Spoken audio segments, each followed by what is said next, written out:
जय हिंद दोस्तों, आप सभी बहुत बहुत स्वागत है आज के वीडियो में। यह वीडियो उन सभी विद्यार्थियों के लिए है जो इस बार क्लास 10th में मूव कर रहे हैं, यानी कि वो क्लास 9th का पेपर पास कर चुके हैं या फिर उनके एग्जाम्स चल रहे हैं और उनका अप्रैल से नया सेशन क्लास 10th का स्टार्ट हो जाएगा।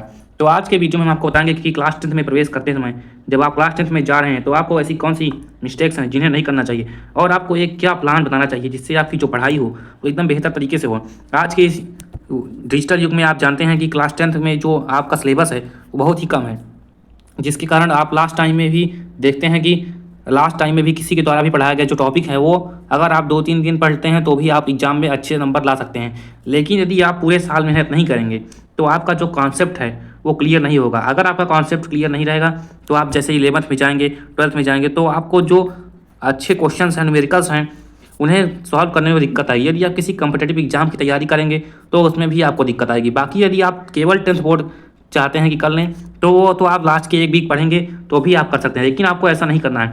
आपको शुरुआत से ही एक स्ट्रेटजी फॉलो करनी है और लास्ट तक बढ़िया पढ़ाई करनी है, क्योंकि यदि आप अच्छे से एनसीईआरटी वगैरह पढ़ेंगे तो आपका बढ़िया मार्क्स आएगा। तो सबसे आज के वीडियो में ही हम आपको बताएंगे कि कैसे आपको पढ़ाई करनी है और क्या करना है। ठीक है, सबसे पहले देखते हैं क्लास 10th जो 2026-27 का आपका बैच रहेगा, मतलब कि अभी आप क्लास 9 में होंगे, अब आप नए सेशन जाएंगे तो क्या होगी स्ट्रेटजी जिससे आपका 90% आया जाए। क्योंकि आपके पास यूपी बोर्ड में विशेष कर मैं टारगेट कर रहा हूँ, जिसमें हमारा चैनल यूपी बोर्ड को पढ़ाता है। तो यूपी बोर्ड में आपका जो है 6 सब्जेक्ट होता है जिससे आपका 10th का परसेंटेज बनता है, जिसमें से आपका हिंदी तो आपका रहेगा, इंग्लिश रहेगा, साइंस रहेगा, ठीक है, और सोशल साइंस रहेगा और आपका मैथ रहेगा, और एक सब्जेक्ट जो आपका ऑप्शनल रहता है जिसमें आप या तो आर्ट ले सकते हैं या फिर संस्कृत ले सकते हैं या फिर कंप्यूटर ले सकते हैं। जो भी आप लेंगे वो अलग सब्जेक्ट है। ठीक है, बेसिकली हमारा फोकस रहेगा मैथ, साइंस और इंग्लिश पर। ठीक है, तो आपको इस वीडियो में हम आपको बताएंगे कैसे आपको पढ़ाई करनी है और क्या क्या करना है। आप लास्ट तक वीडियो जरूर देखिएगा।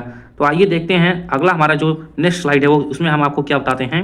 ये देखिए, इसमें दिया गया है कि 3 फैक्ट जो है the try factor of success, ऐसे 3 कौन सी चीज़ें हैं जिसके कारण आप बढ़िया सक्सेस पा सकते हैं। और यदि आप कंसिस्टेंसी और लगातार से पढ़ाई करेंगे तो आप क्लास लेवल में जब मूव करेंगे तो आपको कोई दिक्कत नहीं होगी, क्योंकि क्लास 10th ये आपका बेस है और ये आपकी पहली सीढ़ी है। इसमें आपको सबसे पहले ध्यान देना है कि आपको एनसीईआरटी पर फोकस करना है, क्योंकि जो इसमें बुक्स हैं वो आपकी बहुत पतली पतली बुक्स हैं, सिलेबस बहुत ही कम है जिससे आप बहुत जल्दी पूरा कर सकते हैं। लेकिन आप अच्छे से करना चाहते हैं तो आपको टाइम लगेगा।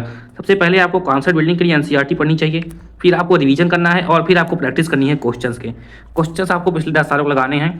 ठीक है, और इसमें सबसे पहले यदि आप एनसीईआरटी यूज नहीं करेंगे तो आपका 90% नहीं सकता, क्योंकि इसमें जो क्वेश्चन होते हैं वो डायरेक्ट एनसीईआरटी बुक से उठा लिए जाते हैं, क्योंकि सिलेबस ही कम है तो कहाँ से उठाएंगे क्वेश्चन। इसलिए क्वेश्चन फिक्स रहते हैं कौन कौन से आते हैं। आप बोर्ड एग्जाम में अच्छा स्कोर कर सकते हैं, जैसे 95-98% आ सकते हैं, लेकिन उन सब परसेंट का क्या मतलब है जब आपका पूरा अच्छे से पढ़ाई ना किया हो, अच्छे से क्लियर ही ना हो।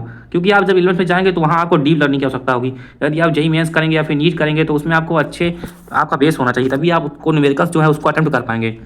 तो सबसे पहले इसमें 4-5 आवर डेली, मतलब कि कम से कम आपको ये ध्यान देना है कि आपको कम से कम 4 घंटे डेली पढ़ना है। 4 घंटा बहुत ही कम होता है। यदि आप स्कूल जाते हैं तो उसको छोड़ दीजिए, यदि आप घर पे ऑनलाइन पढ़ते हैं तो उसको छोड़ दीजिए। आपको सेल्फ स्टडी जो है वो 2 घंटा करना है, और 2 घंटा आप मान लीजिए यूट्यूब से पढ़ रहे हैं और मान लीजिए स्कूल जा रहे हैं। ठीक है, 2 घंटा यदि आप सेल्फ स्टडी करेंगे, सेल्फ स्टडी बहुत इंपॉर्टेंट होती है, जिसमें आपका रिवीजन होगा।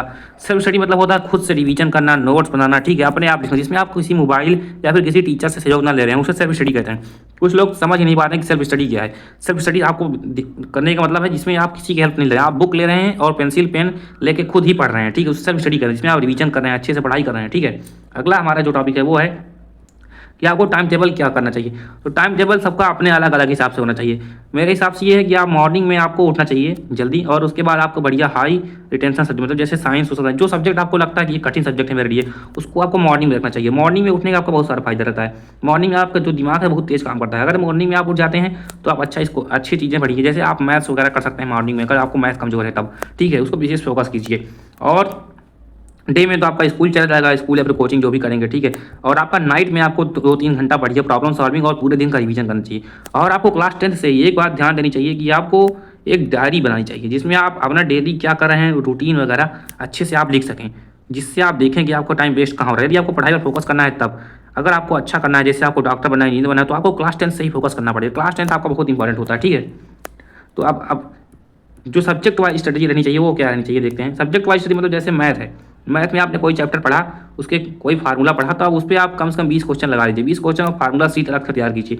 जैसे जो बुक में सवालें दी गई हैं उन्हें हल कर दीजिए और उन्हीं सवालों को आप बार बार हल कीजिए। क्योंकि जब बार बार हल करेंगे तो आपको समझ में आ जाएगा, पैटर्न समझ में आ जाएगा करना क्या है इसमें, कैसे सॉल्व करना है। और एक फार्मूला की अलग कॉपी बनाएंगे जिसमें आप पूरा फार्मूला और कॉन्सेप्ट लिखिए और उसको वीकली रिवाइज करिए। साइंस में आपको पूरा थ्योरी रहता है और डायग्राम पर भी फोकस करना है। थ्योरी में जैसे आप लाइट वाला चैप्टर पढ़ेंगे तो उसमें प्रकाश का परावर्तन, अपवर्तन, ये सब चीज़ें हैं। और उसके बाद मानो नेत्र है, ये सब चीज़ें मैं पढ़ा चुका हूँ। आप चाहें पुराने वीडियो दे सकते हैं, बाकी नए वीडियो आगे आएंगे, ठीक है। तो इंग्लिश और हिंदी में तो आपको प्रैक्टिस पर ध्यान देना है बस, और राइटिंग अच्छी रखनी है, राइटिंग पर विशेष फोकस रखना है। क्योंकि आप राइटिंग से अगर कॉपी लिखेंगे तो आपके जो मार्क्स होते हैं वो इंक्रीज होते हैं, क्योंकि इसमें राइटिंग का खेल रहता है। क्योंकि आप अगर सुंदर सुंदर लिखेंगे तो जो एग्जामिनर चेक करता है कॉपी अच्छा नंबर देता है, ठीक है।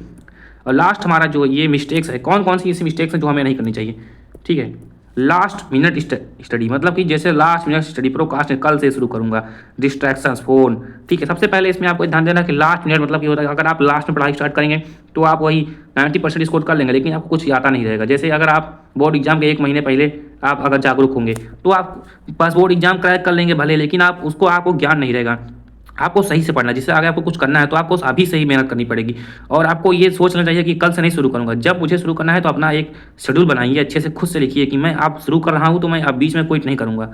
यदि बीच में गलती से क्विट हो जाता है, आपका टाइम टेबल ब्रेक हो जाता है, तो उसको आगे पीछे करके कवर कीजिए, उसमें आपको परेशान होना नहीं है। डिस्ट्रैक्शन से विशेष बचना है, क्योंकि कहते हैं कि don't blame the distractions, improve your focus, ठीक है। जैसे डिस्ट्रैक्शंस आपके लिए फ़ोन है, गेमिंग है, तो ये सब चीज़ें से आपको बच रहना है। ऐसा नहीं है कि आपको खेलना ही नहीं, अगर आपको इंटरेस्ट है तो आप उसमें थोड़ा टाइम दे सकते हैं, लेकिन ऐसा नहीं है कि आप उस पर डिपेंड हो जाए, उससे आपको बच के रहना, ठीक है। तो इन मिस्टेक्स को आपको अवॉइड करना है। और हमारा जो लास्ट है वो हमारा लास्ट स्ट्रेटजी यही है, गोल्डन रूल जो है कि आपको एनसीईआरटी पढ़ना है, रिवीजन करना है, नोट्स प्लस प्रैक्टिस। अगर ये आप इन चीज़ों को फॉलो करते हैं तो आप डेफिनेटली अच्छा स्कोर करेंगे और आपका अच्छा बेस भी रहेगा, ठीक है। तो इस वीडियो में इतना ही आपको बता रहे हैं। यदि आप क्लास 10th में जा चुके हैं तो हमारे चैनल को सब्सक्राइब कर लीजिए और बेल आइकन प्रेस कर लीजिए। मिलते हैं किसी नए वीडियो में, तब तक के लिए धन्यवाद।